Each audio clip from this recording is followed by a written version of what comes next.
Hello and welcome back Around the Bonfire. It's the show that is not going to make the joke it would like to make, because then Austin would be like, why do you guys keep cussing? Back with Tim, it's John. There's a Chicago alderman who was recently reported using a swear word, and it just is a hilarious quote to be saying in like any kind of professional context. So like any young and impressionable listeners, one, I'm sorry because we're probably frying your brain, not with cuss words, but with the analysis that we throw out. And two, like that is never an appropriate way to act in a work environment. I just, for reference, we get a little countdown before we actually start recording for these. Tim, as soon as he presses the button, is like, hey, did you see that quote? Knowing that I'm trying to come up with a little one-liner to start this show. So, look. Warm open. Anywho. It's a warm open.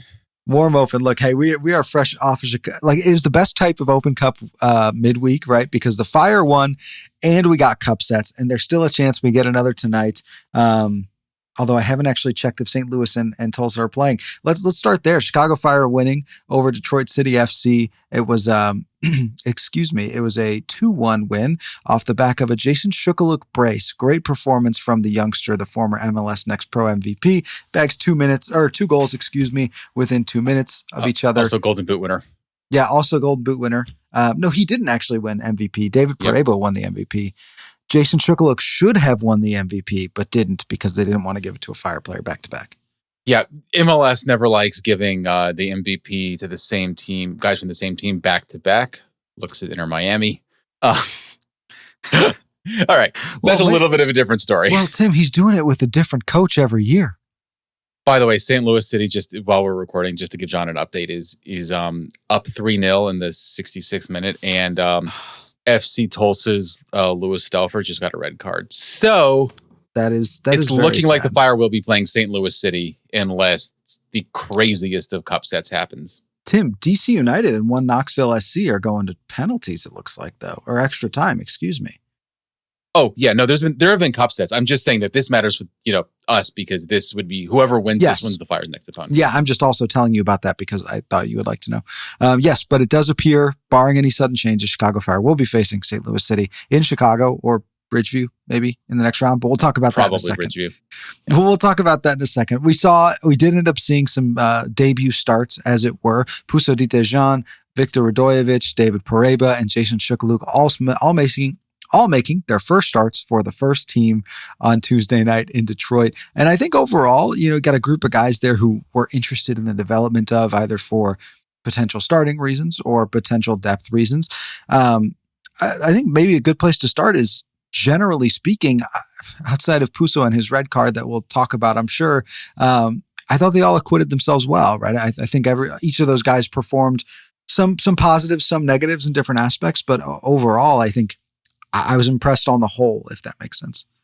Yeah, look, it was not the prettiest win, and I think that the Fire they didn't rise to the occasion to the extent I think that they could have, and I think that there is a lesson to be learned here, right? Like, they beat a USL Championship team, who are a decent USL Championship team, but they beat them 2-1, and they let it get interesting with a red card, and they didn't put the game away as quickly as they could have, and I think all of that is just a good lesson about focus. And look, there's reasons behind it. Like, it looked like the pitch quality wasn't good.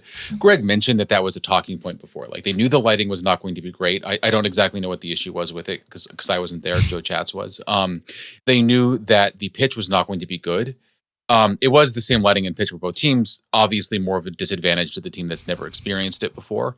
But, despite that, like, you're the better team. You've got to rise to the occasion. Like, we've seen FA Cup games played in fields that don't look like they're rectangles and look like cows were grazing on them sometimes like a couple hours before and are missing grass on large portions. Like, it's, if Premier League teams can go there and do that and still come up with wins most of the time, the Fire needed to put this one away.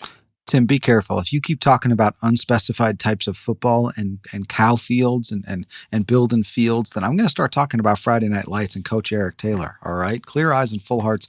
You cannot lose. And the Fire didn't lose. And look, I know we've talked a lot about some of the differences between like this year, the Berhalter era and eras of past.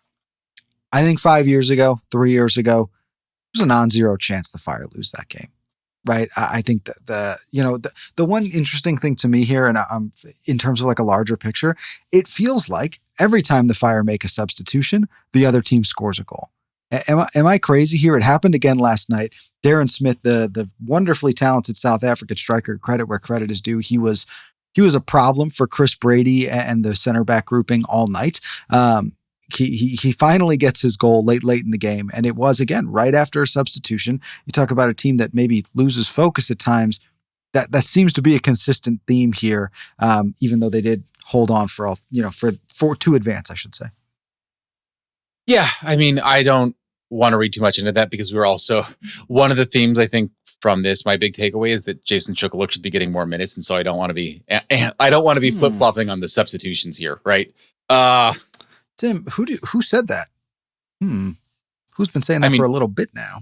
No, we both did. We both have. Like both of us have been saying it. It's us. Yeah. I mean, right. And so we can't be like every time the Fire make a sub, they get scored on. Like that's no. It was just another piece of the puzzle that I'm sure I'll be talking about in like July when there's not actually any games happening and we need something. I will think about. Actually thinking about it, synthesizing things. Maybe one of the takeaways, because a lot of the time it's not like the sub is even necessarily involved in the goal that happens. I think this gets to a common criticism of Berhalter that I think there is fairness to, which is that he waits too long to substitute players. And I think that's the case here. And if that's happening, then you've got guys that are gassed and then they are not, they're sometimes in longer than they should be. And then you have guys that are coming in cold and not acclimated to the game, even if they are involved in the play, which it does take a minute, right? Like you don't want to be subbing a guy on and like, oh, by the way, here we are defending like a free kick from a dangerous area or it's on a corner or something like that. Like you want to have a few seconds of them being able to work their way into the feel of the game. Yeah, and I think the important thing to note, right, Detroit had good possession. They had a lot of chances in that second half, and it did feel like leading up to those subs, things were shifting and tilting more and more and more in their favor. Ultimately, obviously, that ended up breaking, and it resulted in the goal. I do wonder if maybe the takeaway here could be make those changes when you're ahead in the game state, right? When you are kind of dominating, when you're controlling possession, and maybe that just gives your guys the opportunity to work themselves into the game as you're talking about there. Yeah, and I think I think that we would have probably seen more changes at half. We saw Mbowazi come on for Jack Elliott, and I think that's Joel Waterman, was on, got it, long day. In any case, we saw Mbowazi come on at half, and I think that was a planned sub. I think that would have been happening basically any possible way unless it had needed to happen sooner for something like a red card or some kind of reason like that. I think, if the Fire had been up 3-0, we maybe would have seen some more subs at half. I mean, because at that point, it's like you feel like the game has been put away and, do you really need to, keep Philip Zinkernagel out there as much? And you're just feeling more in control than you were. And it took the Fire a really long time to get that first shot. Like I think the first decent chance of the game was Detroit's. It was maybe not the best ball, and like I think that a better, like this gets to the point like a more talented team would have been able to get a little bit more into the build up and a little bit more on the chance. And it sent Brady sprawling. He probably had it with most of the angle, but it wasn't overly dangerous. But it could have. There's easy ways it could have been more dangerous than it was. It was interesting watching Detroit. Like you mentioned, I mean, look, they're a good USL Championship side. Maybe not the top tier, but maybe in a similar tier to where the Fire are in MLS. They don't get scored on a lot. They're right? They've had two team. goals scored on them all year in league season, and then the Fire put 2 on them for last night. So it's not like the Fire were getting nothing. But yeah, it's just interesting. How do I phrase this? Sorry, I lost my train of thought there. It felt like they were testing Chris Brady, which was interesting to me, right? I almost wonder if a more patient attack could have actually netted them a better performance, but it felt like every time they saw a clear shot at goal from the top of the box, they were taking it. And look, Chris Brady is just not going to be the guy that you win games like that on. And I also think that it's true that if you're being patient and build up, you weren't ever going to end up building up, right? I mean, it's never perfect. The Fire's game plan, like we saw Jack Elliott, like way past half, and I was thinking about that a little bit. I'm like, look, he's looked fine in the minutes we've seen him in MLS since coming back, but like, is that a situation where like both he and Joel Waterman, like everybody was past the halfway point in the field other than Chris Brady. And Chris Brady was sometimes well out of his net at the same time. And it's like, if there's space in behind, and I think that was part of the plan, is you're leaving that space in behind intentionally because you're pushing numbers like in a lot. But I think that I'm like, was there a possibility that you could, find some of that space if you're Detroit? And I think they knew it was going to be quick balls and it was going to be long balls. I also think on the pitch, the Fire, I mean, look, we saw guys struggling to connect 10-yard passes. And I think some of that was a focus and attention issue. I think some of that was clearly the pitch. And those are not entirely disconnected, right? Like you need to be aware of the circumstances you're in and be intentional about what you're doing. But, I think that Detroit's adapted to playing on that surface and they know it's not going to be like tiki-taka all the way. Like you're going to go direct. You are going to be like making long balls because you're not going to string together 40 passes on that field. Yeah, look, I've got 3 very quick things I want to end on this with. And one, I apologize I didn't give you a heads up on, but I'm thinking about it now as we talk about Jack Elliott. Jack Elliott, recovering from sepsis, I was surprised he played in this game, let alone started. I'm curious your thoughts on maybe this is just kind of getting him back into better game shape. He seemed comfortable on Saturday against Atlanta. I was very surprised Christopher Kupps was not available for selection in this game, or was not available in this game. Did not make the 17, the 16, whatever it would be for the Open Cup. Please correct me if I'm wrong. My recollection is he was not on the bench.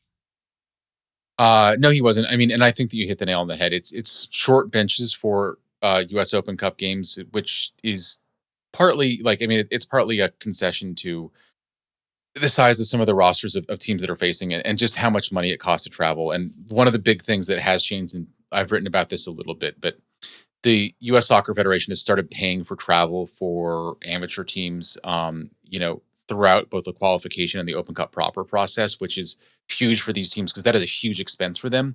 And you don't win money for every game or anything like that in the Open Cup. You just get the right to sell tickets. And if you don't host games, then you don't get that right. And you win if you're the farthest team from your category, like the farthest amateur team, the farthest third tier team to advance. But like the chances of that, and it's not even that much money. So you'll probably be out if you don't sell tickets. So it's great they're providing that support. But that's also an expense for them. And again, their rosters are not that big in the first place. My read on it is just Kupps played on Saturday. He hadn't been playing at that level. And so, give the teenager a rest. Fair point. Second piece, and I just want to give you the chance to get your jokes off. Tim had an article come out that was the 3 thoughts following the game against Detroit, kind of a miniature version of our normal 5 things. And I'd just like to ask what you can report about Pouso Ditejan's red card that has left everybody, including seemingly LeBron James, confused. Yeah, so what I wrote was just that what happened was only known to Pouso, the ref and God. It turns out, and thanks to Colin for pointing this out as we're reviewing it, I asked people that I knew were at the game what happened. I asked Joe. He said he didn't really get a clear read on it. This is not MLS. They don't make in-stadium announcements on these things. I'm glad that that's something that looks like it's going to become the standard for the game globally soon, but didn't happen here.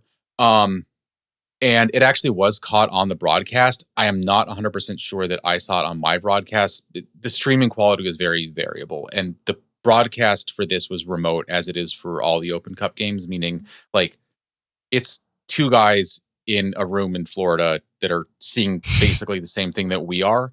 Yeah. And so if they don't, now sometimes there's a producer on site, there's obviously camera operators on site, and sometimes they can get additional information and people can ask questions and stuff, but it just wasn't mentioned in this. And so they didn't say it, didn't really show it on the broadcast. There was no replay of it.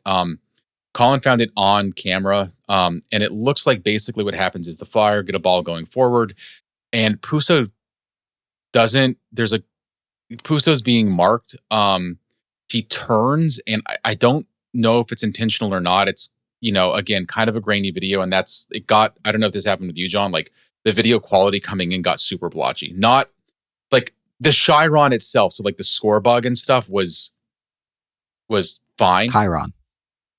Yeah. It's good to finish your thought. Sorry. No, it's Greek. It's a Greek origin word. It's Chiron. Whatever. In any case, it's like that was high res. It was the video feed behind it that wasn't, which meant that it was not like the stream to your TV from Paramount Plus. It was the stream to Paramount Plus that was the issue. And I think that it was clearly hard for them calling the game. And this is why having people in person is important, because they can see things that are not on camera and they can talk to the audience about things that are not on camera because they're there to explain the game. But anyways, I digress. It looks like he turns and he doesn't realize how close the Detroit player, and I can't tell which player, it's just dude in red. And it just decks him, but it really looks like he's turning and his arm comes out kind of in a natural motion as it might when you're turning and trying to shift your center of gravity. And he, like, to Pusto's credit, he does not look like a big guy, and he just takes this dude out without even meaning to, which, I mean, is a skill, not the skill that would have been most appropriate here. I have something to say that adds to where I'll end our Open Cup discussion for today. Detroit, man, for a city and a fan base that really loves to pride itself on being so strong and tough and cool, and we're not MLS, we're something different, a cooler, more third thing. That was the most floppingest game I've ever seen in my life. Oh, dudes they were not. Yeah, they were trying to call the refs' attention, and I think that it worked, right? Like they had fire, but they had a complete non-call. Like there was like literally nothing that would have been a foul, and it was called as a yellow card. Like it, and that's part of the game, right? Especially like there's no VAR here. The Fire are used to having that. Yellows aren't reviewable, but it's still changed the way the game is seen. There's fewer officials. Like it's all of that. It's a couple of quick things though. Like Jason Shokalook, I think one of my biggest takeaway is that I don't know if he's ready for a ton of MLS minutes. We haven't seen that yet. We've seen the goal scoring. I wrote about this in my 3 thoughts. Goal scoring translates up. Like Matt Doyle said a ton about it. And it does. Patrick Agyemang was a guy that did well in NCAA scoring goals, and then he was drafted, and then he scored goals in Next Pro for half a season, and then made his way to the first team, and then scored goals for Charlotte, and now he moved on to Derby County, and it looks like he was a favorite to make the World Cup roster until a tragic injury. Now, I'm not saying that Jason Shokalook is Patrick Agyemang. So you're saying Jason Shokalook is going to the World Cup this year? Yeah, that's basically, I mean, that's just the only logical conclusion to any of this. But he had a similar trajectory, right? He scored goals actually at what's overall a better college program. I mean, Agyemang had to work his way up from D3. That's not a knock on Agyemang. But scored goals at a high level in college, scored goals in MLS Next Pro, won the Golden Boot, which Patrick Agyemang did not. He was only there for half a season. And hasn't really gotten the chance in Chicago. Again, there could be things that Greg is looking for from a striker that are not just scoring goals, but scoring goals has been a position, like something the Fire have needed some of, like a guy to occupy the space in the box. And both of Shook's goals were goal scorers' goals, right? One of them was set up by David Pareba. It was a great, two midfielders we haven't seen a lot of connected. And Mercio Pineda to Sergio Orahel. Pineda on a turn that was pretty impressive. Orahel did quick to move the ball up. Pareba, and then on to great pass from Pareba, great assist, and then to Shook in the box and he scores. So I want to see more of him in MLS. Not at the expense of a fit, healthy Hugo Kuipers that has fresh legs, but later in the game, stuff like that, in different situations, I want to see more of him. And if Hugo's injured, which he has been, I mean, I want to see more Patrick Agyemang. Or sorry, more Jason Shokalook, next Patrick Agyemang. Look, that's really well said. I think Jason Shokalook, this was him saying to Greg Berhalter, I'm not a starter, but I am your backup, right? Which I know sounds dumb, but it's the truth. Hugo Kuipers is hurt. He deserves a chance to play. And this was him showing look, maybe I won't be as good, and maybe I'm not even the best at this role, but I deserve more than you've given me so far. And look, we don't know what the conversations have been between them, and it could be we trust your ability to score goals. We don't trust you doing this thing in the build-up or in pressing or in hold-up play or when we don't have the ball. Maybe that's it. But I will say, if you're Jason Shokalook and you scored 2 goals in 2 minutes in the first start that you've had with the first team, I think that it's look, I don't know what else you want me to show you that I haven't showed you, because that was the chance that I've had, and I got a brace for you.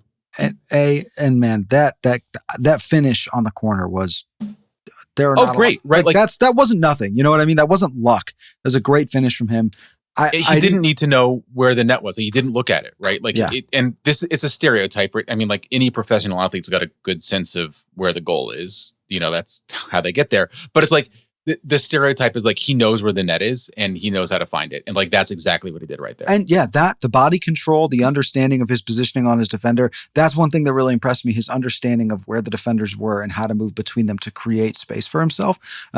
Great performance from him. I do want to give a scores goals. Yep. Yeah. I do want to give a small shout out to, I thought Victor Radojevic played well. There were moments I didn't love, but you saw what you want to see from him right now, which is incredibly physical play, good enough defensively, and some nice crossing early in the game. It faded, but I didn't see everything I wanted to see because I wanted to see Victor Radojevic do something that was hard enough that he would be the one getting the red card and like maybe get put on the list of that Timo Blanco's on of like guys that could never play in the Open Cup again. Dude, I tweeted this like mid game. Like he was built in a lab to send people home in a Cook County ambulance. He's the most CONCACAF coded player of all time. Like insane crosses. And he's going to put you on the ground if you come anywhere near him. Like he just low doesn't center care. of gravity. Yeah, low center of gravity is just going to knock some guys around. And I hope the Fire get to the CONCACAF Champions Cup next year for a variety of reasons. Dude. But seeing him against opponents, whether it's a team that no one's heard of from Jamaica or a team like Tigres, I'm here for it. Look, it's honestly a shame that Andrew Gutman is maybe the best fullback in MLS because it means we just won't see Victor Radojevic unless the games are, heavily rotated. But okay, let's move on. Let's talk a little bit of Cincinnati here before things get too far ahead of us. Just to have a bit of a snapshot here. Chicago Fire enter this game second in the East. It's currently sitting on 13 points. They're a point ahead of Inter Miami, who knows what's going on down there, man. They're 4-1-2, still only 9 goals, but only 5 allowed. They have 4 straight wins in all competitions. The health determination for Hugo Kuiper is still up in the air, as far as I'm aware, Tim, unless you have something else to share there. The team didn't practice on Tuesday because they were in Detroit, and they did not practice on Wednesday because they got back from Detroit as a day off. So do not have an update when we're recording. Yeah, we'll find out likely tomorrow, day of release Thursday. Hopefully Hugo's back, but if he's not, we'll see what continues to go. FC Cincinnati entering kind of in the inverse, 10th in the East. They are 2-1-4, only 6 goals and 11 against. And I'm sorry, those numbers are incorrect. They have 16 goals against. Trailing, they're only in the Eastern Conference behind Orlando, who's a mess, and CF Montreal, who had to release another statement saying Montreal. They were really billing. No, it was the same statement. Oh, so they just did it again? It was just Doyle repeating the same statement. Because that was the statement they made over. I thought they did it again. No. That was the statement with them saying you're gonna see concrete changes. And since then, the concrete changes have been absolutely nothing has changed, and it's Groundhog Day. Like, so I think the way that Matt Doyle, I can't remember. No, it was Goss or Bogart that said it on their pod. It was like, it is just Groundhog Day. It's the same thing year after year after year. That should put in context where Cincinnati is right now, because I'm putting them in the conversation with a team who I thought for the second time in less than a year had to put out a statement saying they were rebuilding because they lost so bad. I'm not going to lie, on my list of coaches that I thought were going to be next to lose their job in MLS, Javier Mascherano was nowhere on the list. But then again, Miami, like, you don't want to bet against chaos in Miami, right? Like, that's just... But... no, I really thought Pat Noonan is on the list because it looks like they're out of ideas. I don't think that all of this is Pat Noonan's fault. I think a big part of his roster construction. But it's clear that Noonan doesn't have the answers. And I think if you're the one in charge of that roster build, you're not going to fire all the players, and you're not going to fire yourself for building the roster wrong. So the coach is the one that gets the fall. Yeah, which, look, it's almost in some ways kind of a Bradley Carnell situation where it's like he's clearly a good coach. He'll end up somewhere else. He'll probably land on his feet. Maybe you disagree, Tim. He's a coach. I think that, let's put it this way. I think that we can say that the jury is somewhat out from him, but that's what it is. Sure. Yeah. I think, fair. Reasonable minds can disagree on that. Look, Cincinnati, to your point, they've lost 5 of their last 8 in all competitions. I didn't realize Kevin Denke was out, but that explains all the Kevin time. Denke had a red card in the last game. Second game in a row that they had a red, by the way. So, right now, coaches preach consistency. San Diego, I've had red cards in 4 games, and that is the kind of consistency that coaches don't love to see for some reason because it is very consistent. But FC Cincinnati having reds in 2 games, I think says something. And like they won a home game in the CONCACAF Champions Cup. They beat Montreal. Like they're just like not. But they then also, and I believe it was Tigres. They beat Tigres, and then they win. I think 3-1. They then find a way to lose in the aggregate. They lose 5-1 in the second leg of that matchup, right? Right, which is, I mean, that's part of that Tigres, right? Like Tigres does like they 100% half butt it until they're like, oh, we need to get another goal or 2, cool, and they just put it away. And like, if you're a Tigres fan, you're probably mad about it, but I think that I don't think Tigres, after going down 3, like they had to go back to Mexico down 3-0 in the tie. I don't think they were sweating. I don't think they were losing sleep. What is it? The remontada? Is that what they call it? No, look, you're talking about a team that I don't know. They're talking to Neymar. We've been down that road. Maybe just don't do it, guys. No, but they're talking about a team that lost Luca Orejano. They lost Alvaro Barriel.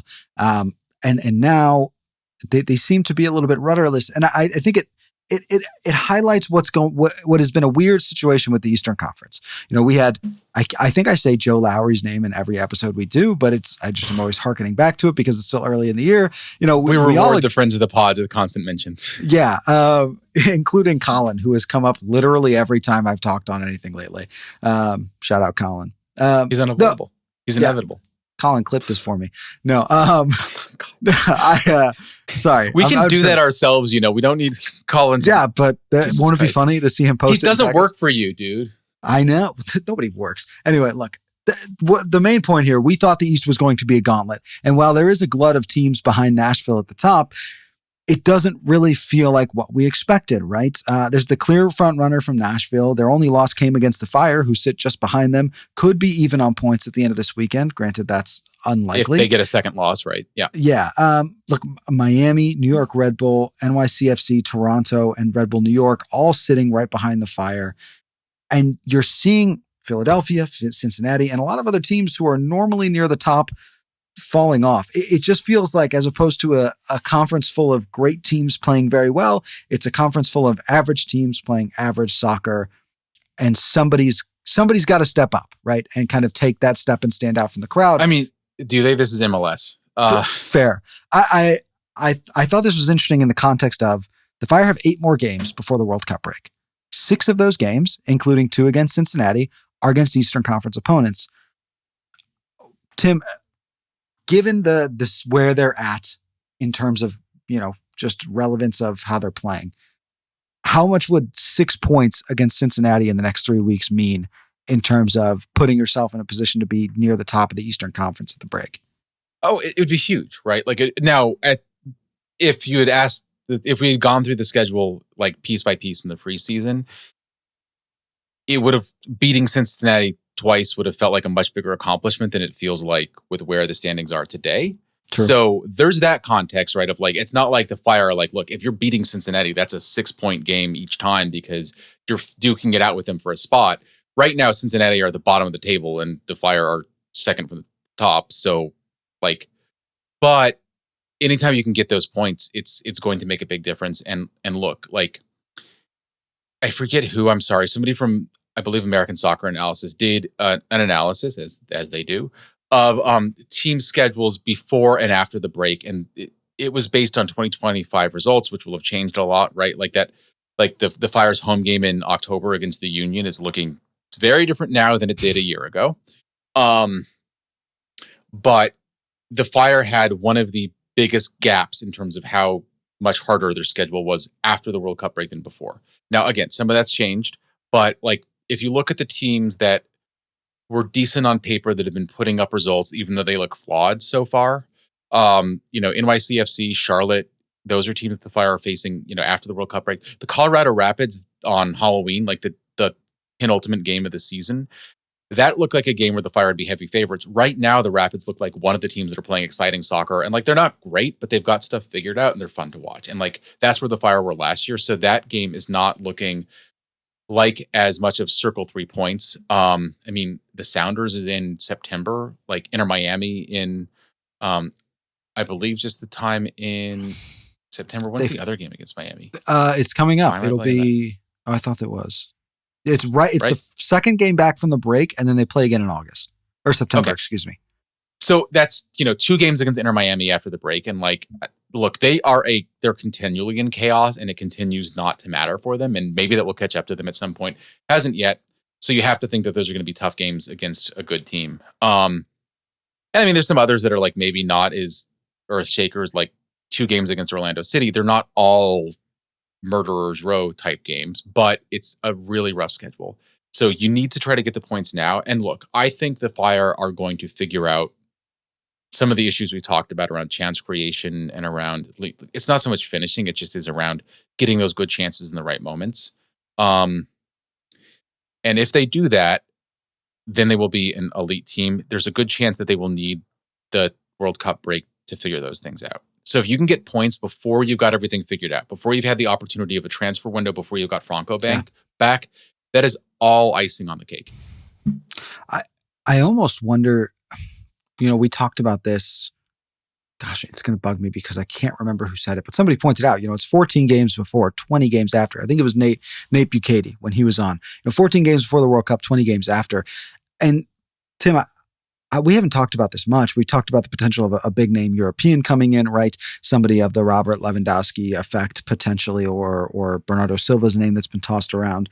Casemiro's a free agent. Who knows? No, but if nothing else, Andre Franco comes back, and it almost feels like we're talking about this in the context of the Fire of how much can you improve in one window.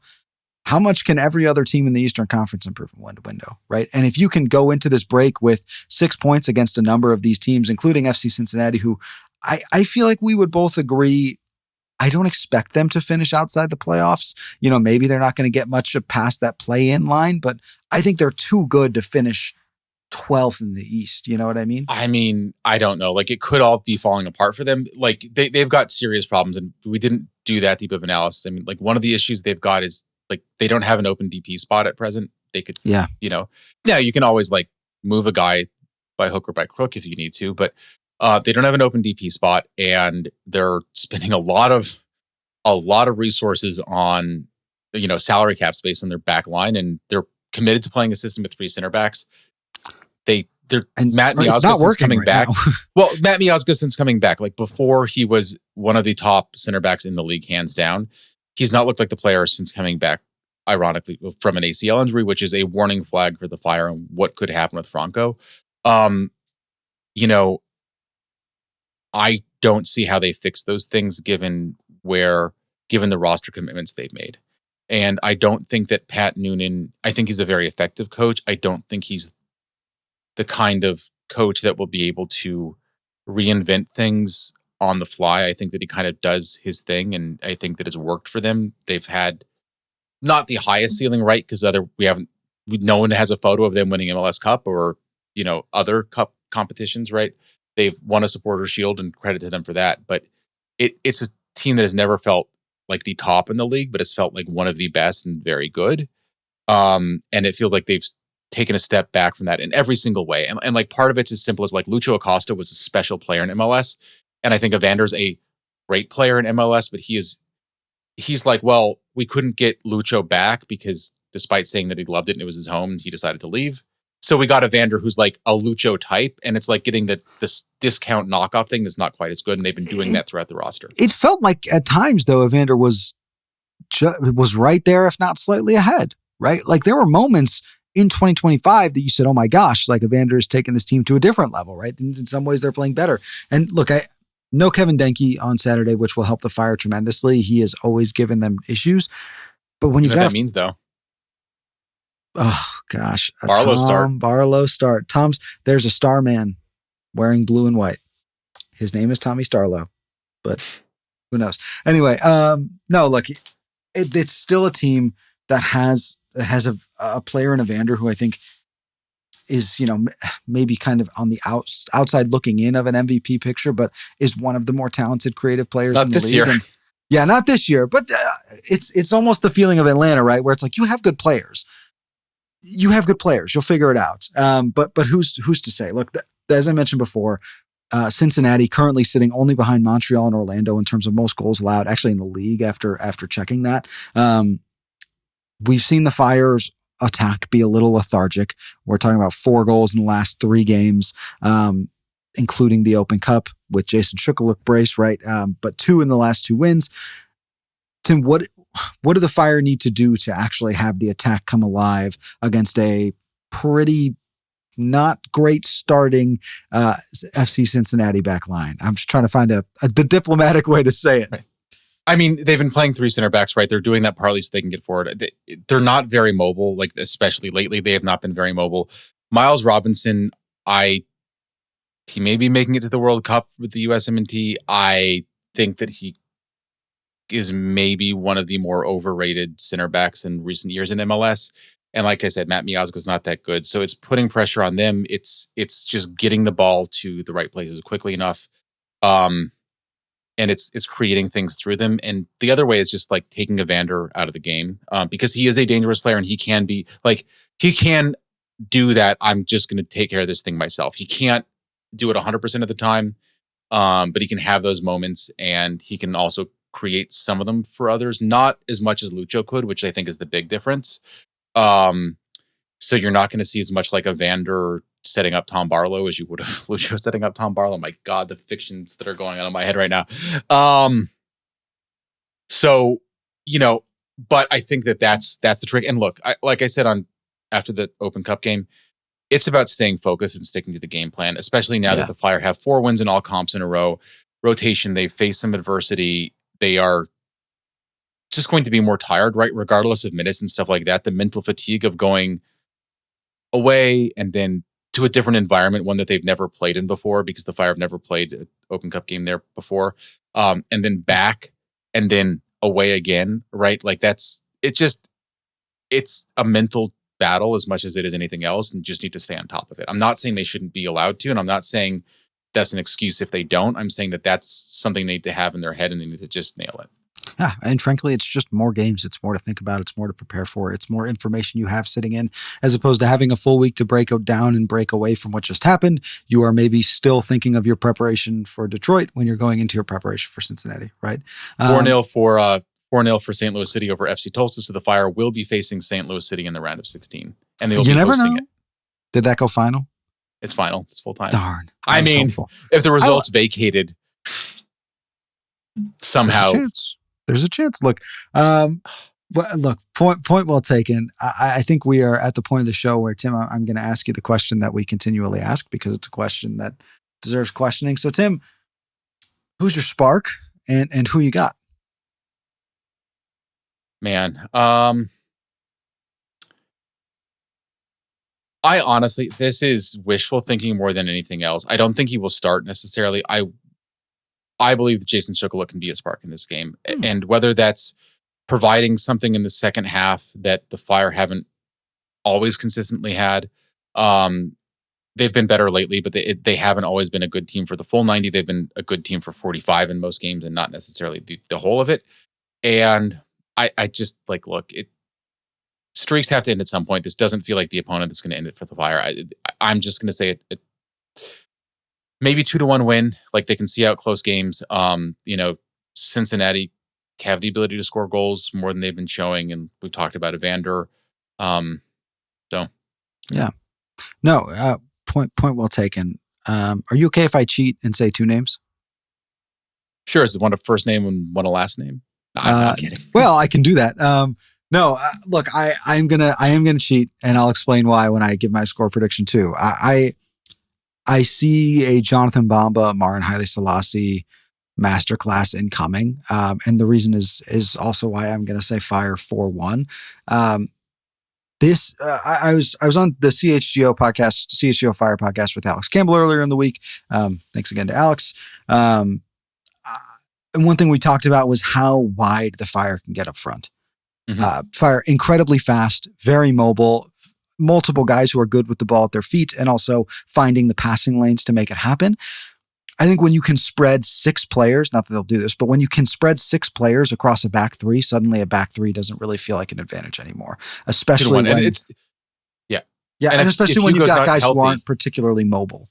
if Hugo's not healthy, and so it's that 4-2-2-2 again, like that is a solution to, we don't have a central chance creator by, we're just not going to play anyone centrally up, right? Like it's going to be, everything is going to be wide, and that can work. I think there's a very real chance that in this game, you see Jonathan Bamba receive the ball slightly ahead of the halfway line and send it forward to Marin on a backside run. He gets a one-on-one with the keeper and scores a goal. Like, I think that's going to be kind of the story of this game. Fire will try to possess the ball, but that's going to be there. And I could really see the Fire taking advantage of that, especially if Hugo is out, because Marin is just frankly faster and better at those line breaking runs. Better is maybe a strong word, but I think you get what I'm saying. Yeah, no, I do. And yeah, look, I'm glad to be going. Like, I'll be there in person. I think it should be a good game for the Fire, and I think that there will be interesting things to see, because this is a different opponent than Atlanta. They're maybe not great right now, but they're not great in different ways. And more tape, and we love the game. Agreed. And hey, look, if nothing else, we get to watch a little bit of football on a Saturday night, and isn't that just the most fun thing in the world? That brings us to the end of the show. Thank you so much for being here. Thank you so much for listening. As always, you can stay tuned to meninred97.com. It's where you can find all of our updates, our news analysis, trending rumors, interesting stories. Sometimes they're about gluten-free hot dogs. Sometimes they're about going to Switzerland and seeing what Lugano is like. And sometimes they're about whatever we would like it to be, because that's what we do over there. You can also follow us on social media, meninred97, anywhere and everywhere that matters. Give us a follow, give us an interaction, a like, a comment, whatever it is. We do read those for what it's worth. So feel free to let us know what you're thinking. Past that, wherever you're listening to this, if you could go ahead and give it a like, a subscribe, a rate, those things do go farther than you think they do. And so it certainly is appreciated by us. Tell a friend, tell your mom, tell your dad too. Anybody who you want to share a bond with over a mutual hobby, recommend it to them, and then take them to a game or take them to a watch party like this weekend when those will be going down, because the Fire are on the road. I'm going to stop talking now. For Tim, for our illustrious producer, Austin, I'm John. Thank you so much again for joining us around the bonfire. And come on, you Men in Red.